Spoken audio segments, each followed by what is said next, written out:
If you would like more information concerning the Vatican Hill incident, you must listen to the audio recordings entitled Vatican Hill that you could find on the Bulletproof Cyrus 13 channel. Yet to summarize, at the end of December of 2013, I was out on foot and decided to go to New Milford, Connecticut, which is the largest rural town that I know. I had lived there before, and I knew it had many businesses and inexpensive apartment rentals. I had been living in Derby, Connecticut at a rooming house, but after 9 months in that hellhole, it became unbearable to stay there. I noticed that there were strange smells in my room, like a chemical vapor smell, and after noticing it, I'd begin to feel terrible. I'd experience difficulty breathing, a fast heart rate, and panic attacks.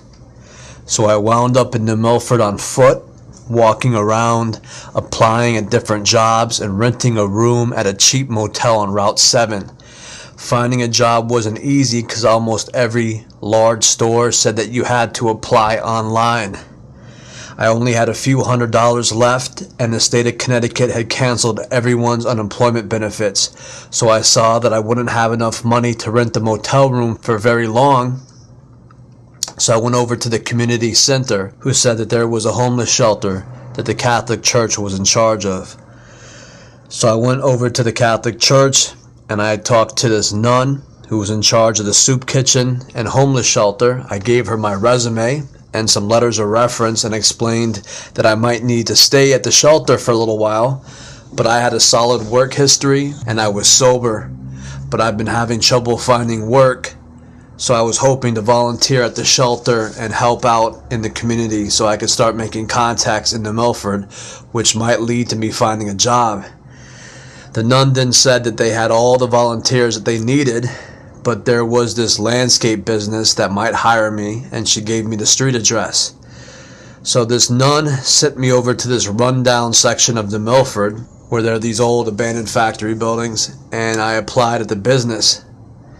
Then I started walking down the street back to my motel room, and I saw this rundown house with an old pickup truck with a for sale sign on it.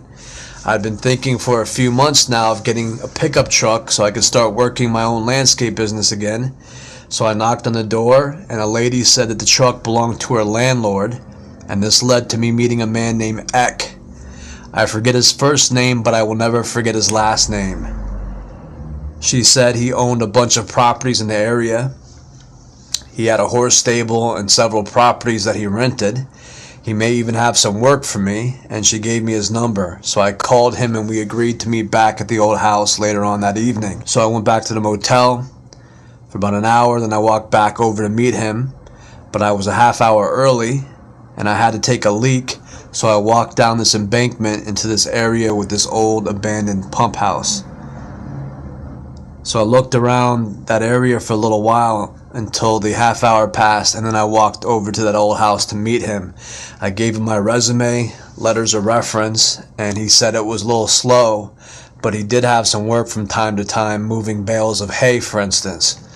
He said he also had a trailer and a house for rent and asked if I wanted to see them. I said I did, and we began to drive around and talk about what he did for work. So I looked at this as something as a job interview, and I began telling him about the work that I had experienced doing. So the first place we stopped was at this realty business, and Eck parks in front and goes inside the building for about 5 minutes. Then he comes out, and we drive over to this location that I'm about to show you now. I would take you basically the same path as I took and show you what I saw with some additional commentary. However, to state for the record, the Vatican set this whole situation in motion where I was introduced to these people who are the epitome of pure evil.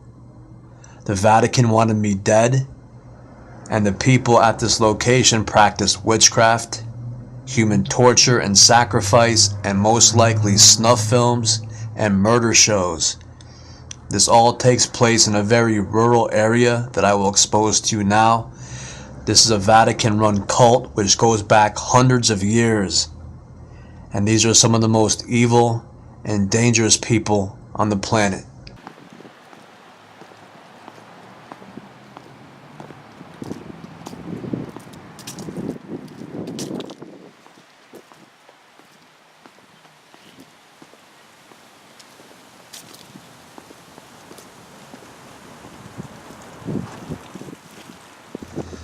This is the realty office where X stopped for about 5 minutes before we drove out onto River Road.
This is the Catholic church called St. John's that set this whole thing in motion.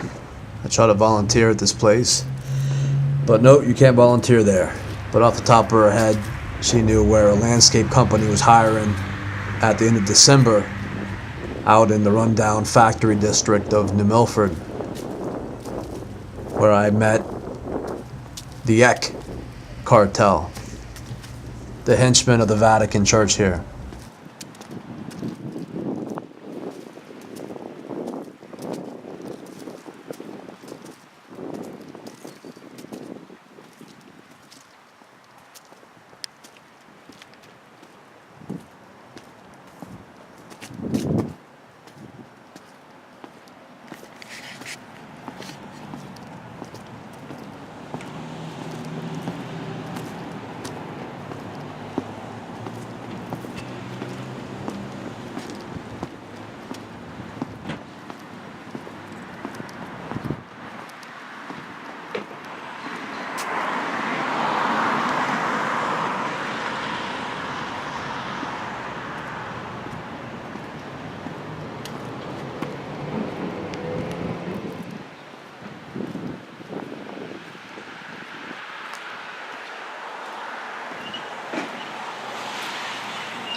So the date was November 2nd, 2014, and since I was down there in downtown New Milford, I wanted to get some pictures of the Masonic temple up here and show you how similar the Catholic churches and the Masonic temples are. It's called St. Peter's Masonic Temple, and when I walked up to get some video of the temple, almost instantly it looked like a security guard drove up in a little utility van with a ladder on its roof, and he gets out with his hand on his flashlight, like he was a cop or a security guard, and he kept on saying, you know, how you doing, stop, or come here. He was just basically kind of saying things to me, and I was ignoring him and just walking around the building taking video of it. And then he asked me if I was there to meet him, and the answer is an absolute no.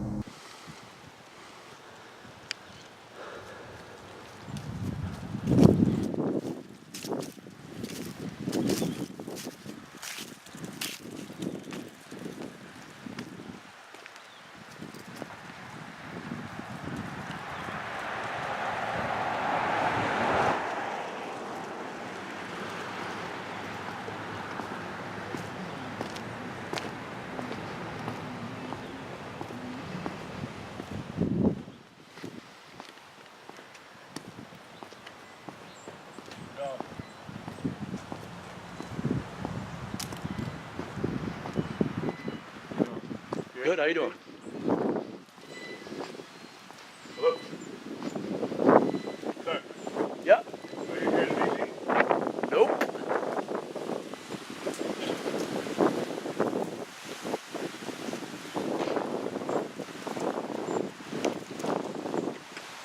But here is the example how these Masonic temples are basically the same thing as the church, as the Catholic Church. They have stained glass that you can't see in. The architecture looks draconian. It's a pretty ugly building here. It looks like it has scales and armor on it. It looks kind of like fortress-like. But that's exactly what the Catholic Church and their Masonic temples are, which are fortresses that are designed to keep the rest of you out and to hide what's going on inside those places when Mass is not being held.